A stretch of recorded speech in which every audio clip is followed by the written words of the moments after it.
자, 안녕하세요. 이지앤딥 은미다입니다. 작년 무역전쟁이나 독도 문제 등 사사건건 우리에게 시비를 거는 일본.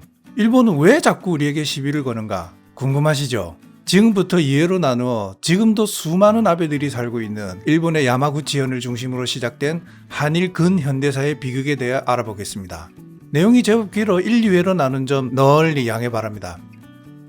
주권은 국민이 아니라 천황에 있고 그 천황을 신으로 모셨던 메이지 유신, 즉 명치 유신 시대가 현재 일본 집권 세력이 헌법을 개정해 되돌아가겠다는 시대입니다. 바로 한일 근현대사의 불행이 시작된 곳, 일본의 야마구치현을 중심으로 서식하고 있는 그 세력들을 알아보면 일본이 왜 자꾸 우리에게 시비를 거는지 그 실체에 한 걸음 더 접근할 수 있습니다. 이토 히로부미를 비롯한 1, 2대 조선 총독이 모두 이 지역 출신이고 1894년 경복궁을 점령했던 오시마 요시사마도 명성황후를 시해한 미우라 공사도 모두 이 지역 출신입니다. 그럴 수밖에 없는 것이 군벌이 지배했던 이 지역에서 서양을 극복하기 위해서는 한국을 침략해야 한다는 정한론이 탄생했거든요. 한국을 정벌하자는 정한론. 정한론이 등장하게 된 배경을 잠깐 설명드리자면 일본은 1603년에 에도 막부라고 해서 도쿠가와 이에야스가 처음으로 전국 통일을 하면서 무사통치 막부 체제를 출범시키게 됩니다. 에도 막부는 한 260년 정도 이어집니다. 그러니까 명치로 갈 때까지가 제15대 쇼군 장군까지 해서 끝이 나는데 에도 말기가 되면 그때까지만 해도 일본도 일부만 빼놓고는 쇄국 정책을 쓰고 있었는데 페리 제독이라든가 여러가지 유럽의 함선이라든가 상선들이 와서 개방해라 압력을 넣거든요. 그게 에도 말기인데 그렇게 되다 보니까 이 사람들이 위기감을 느끼는 거죠. 그러다 보니까 자기네 나라를 지키면서 할 수 있는 기틀을 만들어내는데 외세를 배척하고 그러려면 아무래도 말로만 떠들어서는 안 되는 거고 어떤 사상적 이론적 기틀을 만들어야 되지 않겠습니까? 그 야마구치현의 하기시에는 쇼카 선주쿠라고 하는 조그만 옛날 우리나라의 사설 서당 같은 거기에서 요시다 쇼인이라는 젊은 친구가 서당을 열면서 문화생들을 받아 교육을 시키게 되는데요.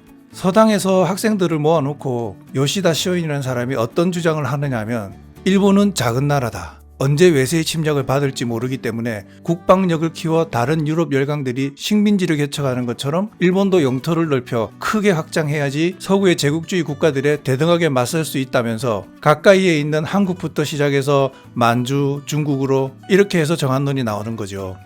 이 마을에는 명치 유신 태동지지, 즉 명치 유신이 탄생한 땅이란 대형 비석이 서 있는데 그 비석에 글씨를 쓴 사람이 아베의 작은 외할아버지 61대, 62대, 63대 일본 총리 사토 에이사쿠입니다.